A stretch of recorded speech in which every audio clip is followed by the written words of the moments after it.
Hi everybody, this is Bonnie from Bonnie's Creative Place, and you can find me on Facebook at Create with Bon. I'm here to show you how I made this little mailbox card.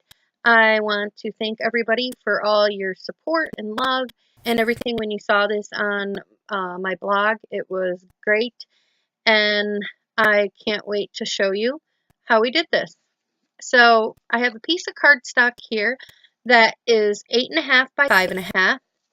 And I'm scoring it at 2, 4, 6, and 8. Don't worry about if you can't keep up with the measurements. It's okay. I'll have all this information over on my blog. So, and then you're going to turn it to the 5.5 side, and you're going to score this at 2 3/4. Now we're going to take out a little snip of the one end on the 5.5 end. I know this paper was probably not the best color. I should have picked a different one. And then we're going to cut up to that 3 4 inch score line all the way across there. Now I'm going to remove 2 of the, I don't know what I'm going to call them, pieces of paper. I moved that one and the next one over. Here we're cutting little strips. You want this one kind of funky, and you'll see later on why we want it crazy as we're going. Now I'm going to show you how to fold this. You're going to fold it one way and the other way. I'm going to show you a couple times here. So you're going to take it and fold it that way and that way, so they're on top of each other like that. So that way when we use the big shot here, you will be able to cut them together.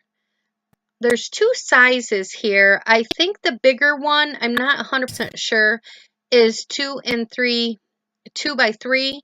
And then the smaller one, I think, is a 1 1/4 by 2 3/4 oval frame.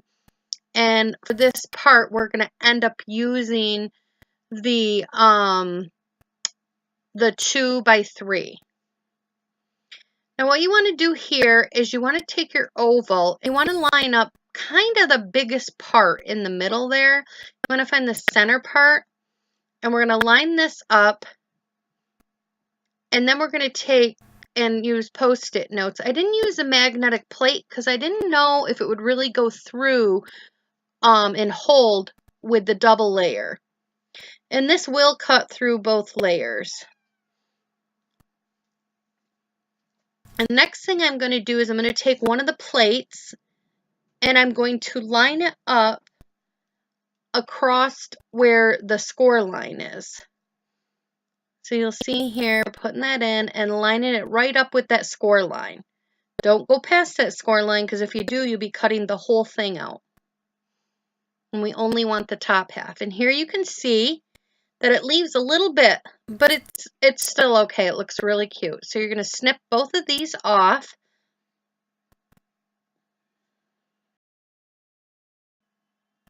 And now we're left with this. So now I'm going to show you how I did the legs. What I did was I punched I punched a 1 1/4 by 1 1/4 square. And then I measured down 3/8 of an inch on another piece of paper.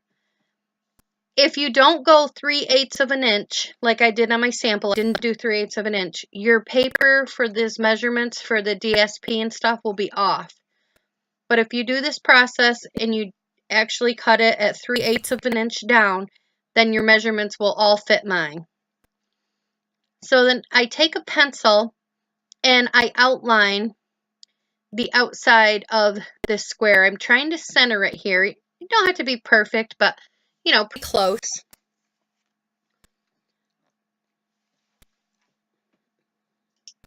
And then I'm going to take a 1 3/8 punch, and I'm going to line up 2 of them, and I'm going to punch it out.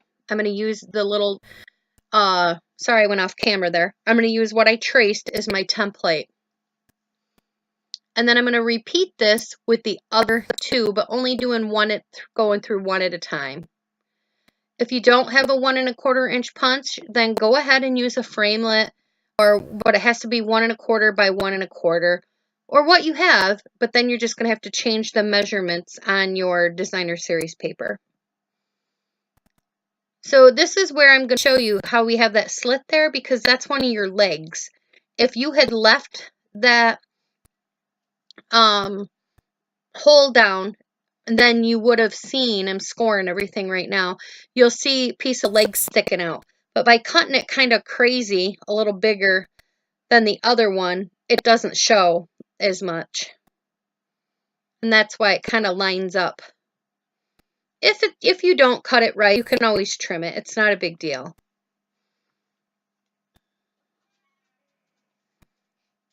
And then we're going to use some Tombow adhesive.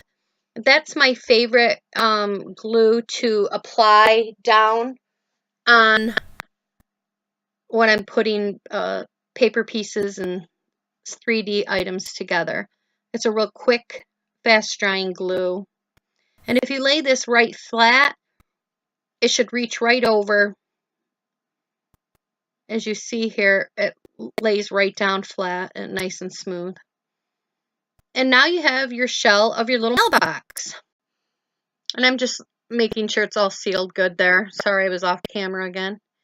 Now I'm taking the DSP paper, and you need 2 of these, and you need them, they are 3 5/8 by 1 3/4, scored at 2 1/4. And just being mindful of the way your paper is going. If you have a certain direction, you don't want to have one upside down, one backwards or whatever. So now we're going to stack the 2 of the papers together, and we're going to go over to the big shot again. And here I realized I'm too zoomed in, and I'll be zooming out in a minute. And what you're going to do is you're going to do the same thing that we did on the mailbox part, is you're going to line up the bigger part of the framelit, oval framelit, and we're going to line that up to the score line, take the middle and line it up with the score line, and then we're going to bring in the top and just go to the score line and cut it out. Do the exact same thing that we did before. Just take your time here, because you want to make sure that you get as close to the edge on both sides and try to keep it even. It's almost exactly the size that you need. Even if you're off a hair or so, you're not going to notice. And here's what it is. And you're going to snip off the 2 pieces of paper on both of them, and then we're going to add it to the side of our envelope.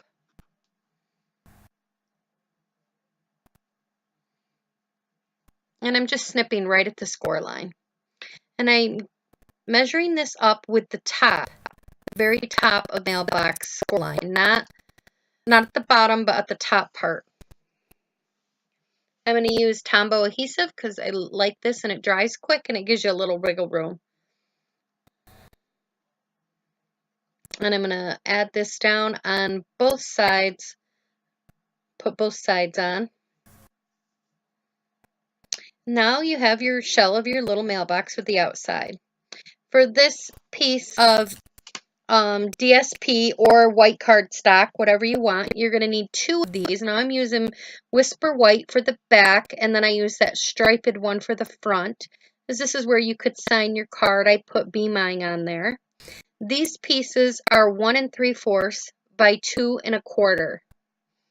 And then we're going to add the little red square on top of this, and that one is 1 1/4 by 1 1/2, and the white one is 1 inch by 1 1/4. Now I'm showing you an old punch here that used to put ribbon through, that Stampin' Up! Used to sell. They don't sell this punch anymore. And it's very hard to line this up in there. You might be able to have a framelit or something. But here I'm showing you that if you punch out another piece, and then you put some adhesive on the back of it, or glue or whatever, and add it to find the center, or find the center using your grid paper or whatever.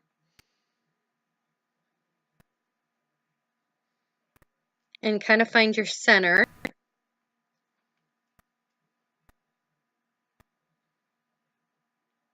And then you're going to take your punch and you're going to go right over top of where that gray one. Just make sure you use a different color paper and then punch it out, and then you'll be able to see that. And that's how I got that. Now in the framelits or something, there may be something that you can use to cut this out, but this is what I had. X-Acto knife might work, whatever. Now I'm showing you the 2 strips that you're going to need for the inside of the mailbox.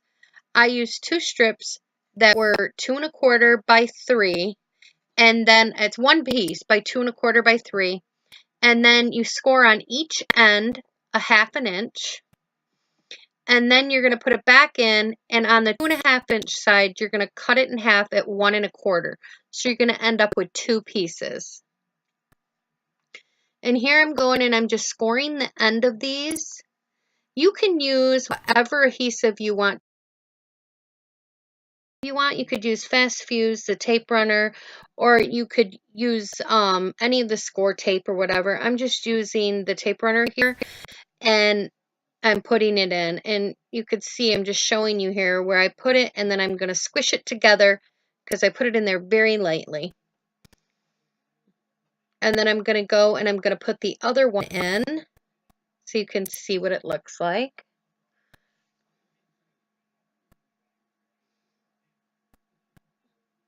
And now once you get the 2 pieces in, we're going to make an envelope. I fiddled around with the envelopes, and this is what I came up with. I end up using the 1 1/4 by 1 1/4 inch punch, and I ended up finding the center for it, which is 5/8, and I scored along the one side at 1 1/4, or at 3/4 of an inch. So you want to put it in, and you want to have the pencil side on closest to the 1/2 inch line. And then you want to take your score and you want to score down at 3 1/4.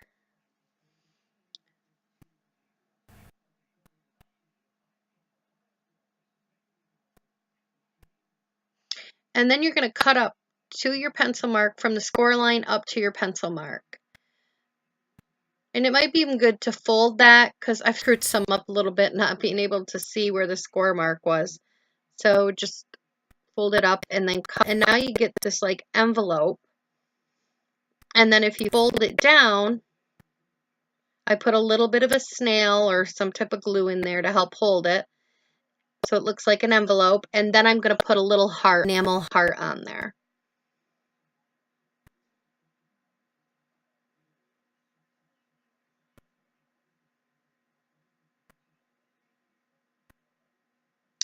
And then I take some strips of the window sheets, and I end up making the strips a 1/4 inch wide as the tear-in tape.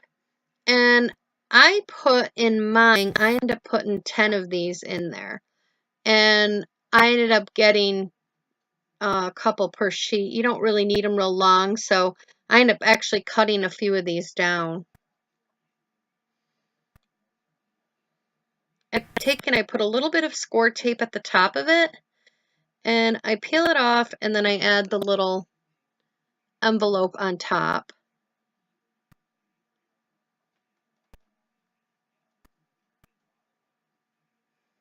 Now I went ahead and I made a bunch of these, and I'm going to end up putting them in there with glue dots. And I've done some with hearts and envelopes, and you can put whatever you would like in there. Now you can use the round glue dots, or if you're like me, then order paper pumpkin. You have a ton of these left over. So this is what I'm going to use.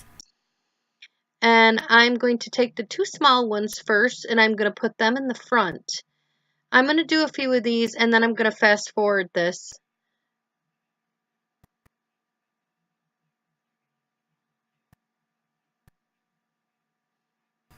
So I just end up putting a glue dot on the bottom.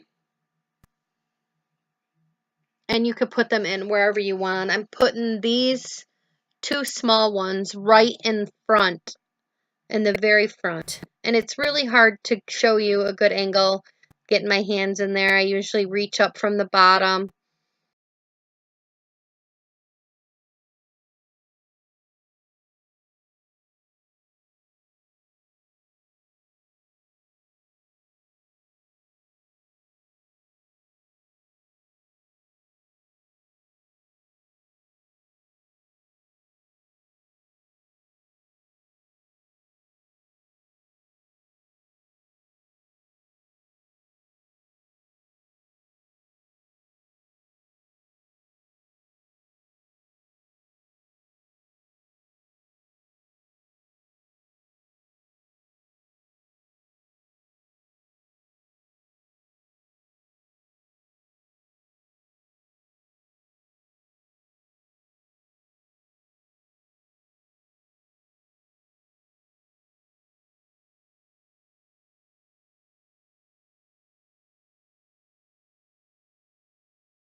Now, when you're making this card, you want to be mindful that when you lay this down, that you don't have anything over the 5.5 inch. So I line this up at 5.5, and if any of those hung off, I would have to make sure they go lower. So then it will fit directly in your envelope. So here I just took 2 small punches. I added a mini Stampin' Dimensional on it, and I added that right to the front of my card. I'm sorry for the camera, it just did not want to focus good after that. And then I stamped XOXO, and I stamped another one from Be Mine. And both of these stamp sets are from the Thoughtful Banners and the Blooming with Love. So those are the 2 stamp sets I used. I wanted to use the Happy Valentine's on the back, but it was too big. So I ended up getting a retired one, which was called P.S. I Love You, and I ended up using the Be My Valentine in that. But we do have Teeny Tiny Wishes that I think says Happy Valentine's in it. So if you have any of those stamps, they will work. And what I also did, I found out that if you stamped the frame to the banner down first and then stamped your words in, you could center it more. So that's how I did that, and I used the Builder Banner Punch to cut that out. And now my camera finally decided to focus. I don't know if it's because I had the stamps too close or not. I'm going to add these on to this card, and then this card is all set. And it's really cute, and I used some discontinued paper that I had from a few years back. But I want to thank everybody. Don't forget to check me out over on my Facebook. Don't forget to like, give me the thumbs up, and subscribe. And I really appreciate all your business, and I go live every Thursday at 3 o'clock. So I give a giveaway over there. So hope to see you. And come on over and give me some love. Thanks, everybody. Bye-bye.